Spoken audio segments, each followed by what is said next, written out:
తెలంగాణ రాష్ట్రంలో ప్రభుత్వం అయితే అట్టహాసంగా గృహజ్యోతి పథకాన్ని అయితే ప్రారంభించడం అనేది జరిగింది. ఎవరైతే ప్రజాపాలనలో అభయహస్తం దరఖాస్తులు చేసుకుని ఉంటారో అలాంటి వారి వివరాలను తీసుకుని సరాసరి 3 సంవత్సరాల కరెంటు వినియోగాన్ని అయితే దృష్టిలో ఉంచుకుని నెలకు 200 యూనిట్లు వాడేవారిని మాత్రమే అర్హులుగా చేసి, అది కూడా రేషన్ కార్డు ఉంటే అలాంటి వారిని లబ్ధిదారులుగా చేర్చి అయితే ప్రభుత్వం జీరో బిల్లులు ఇవ్వడం అయితే ప్రారంభించిందండి. అయితే దరఖాస్తులు చేసేటప్పుడు లబ్ధిదారులు చేసినటువంటి తప్పిదాలు కావచ్చు, లేదా అధికారులు ఎంట్రీ చేసేటప్పుడు చేసిన తప్పిదాలు కావచ్చు, కారణం ఏదైనా రాష్ట్ర వ్యాప్తంగా లక్షల సంఖ్యలో అయితే లబ్ధిదారులకి జీరో బిల్లులు కాకుండా బిల్లులు అయితే వస్తూ ఉన్నాయి.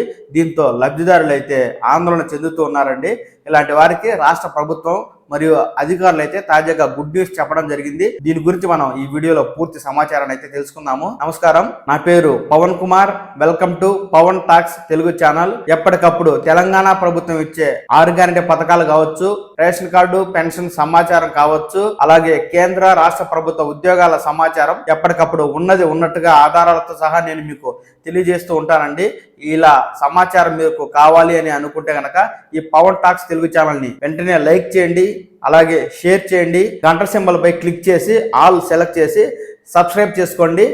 ఎప్పటికప్పుడు తాజా సమాచారాన్ని నోటిఫికేషన్ ద్వారా తెలుసుకుంటూ ఉండండి. ఇక విషయంలోకి వెళ్తే, రాష్ట్రంలో విద్యుత్ అధికారులు అయితే ఎవరైతే గృహజ్యోతి పథకానికి దరఖాస్తు చేసుకుని వారి వివరాలను అధికారులకు ఇచ్చి ఉంటారో అలాంటి వారైతే జీరో బిల్లు కోసం ఎదురు చూస్తుండగా రాష్ట్ర వ్యాప్తంగా పెద్ద సంఖ్యలో అయితే లబ్ధిదారులకు కరెంటు షాక్ కొట్టినట్టుగా బిల్లులు కూడా షాక్ కొడుతున్నాయండి. ఎందుకంటే వారికి జీరో బిల్లు వస్తుందని ఆశపడితే అలాంటి వారికి జీరో బిల్లు కాకుండా కరెంటు బిల్లులు అయితే వస్తున్నాయి.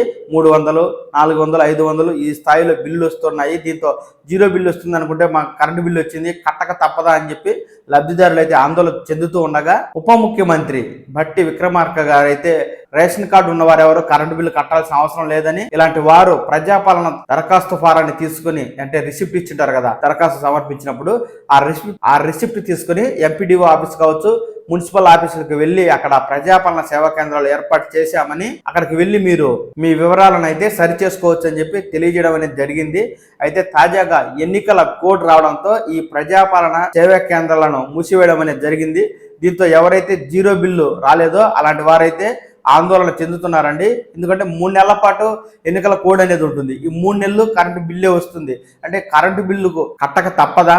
గృహజ్యోతి పథకానికి అప్లై చేసుకున్నప్పటికీ తమకు రేషన్ కార్డు ఉండి 200 యూనిట్ల లోపే నెలకు వాడుతున్నప్పటికీ కరెంటు బిల్లు కట్టాల్సిందేనా అని చెప్పి అయితే లబ్ధిదారులు దిగులు చెందుతూ ఉన్నారండి. దీనికి తాజాగా విద్యుత్ అధికారులు అయితే ఏమని తెలియజేస్తున్నారంటే, ఎవరైతే రేషన్ కార్డు ఉండి నెలకు 200 యూనిట్ల లోపు విద్యుత్ వాడుతూ ఉన్నా కూడా వారికి కరెంటు బిల్లు వస్తే కట్టవద్దని, అలాంటి వారికి ఎన్నికల కోడ్ ముగిసిన తర్వాత అంటే 3 నెలల తర్వాత ఏప్రిల్, మే నెలకు కూడా సంబంధించి బిల్లు కట్టాల్సిన అవసరం లేదని, ఎన్నికల కోడ్ ముగిసిన వెంటనే అలాంటి వారికి తాజాగా జీరో బిల్లులు ఇస్తామని చెప్పి అధికారులు అయితే తెలియజేస్తున్నారు. దీంతో ఈ గృహజ్యోతి వినియోగదారులకి కాస్త ఉపశమనం లభించినట్టయిందండి. కనుక ఎవరైతే అర్హులైండి కూడా జీరో బిల్లు కాకుండా కరెంటు బిల్లు వచ్చిందో అలాంటి వారు ఆందోళన చెందకుండా ప్రతి నెల 200 యూనిట్లు మించకుండా మీరు విద్యుత్ని వినియోగించుకునే విధంగా అయితే మీరు విద్యుత్తును వాడుకోండి.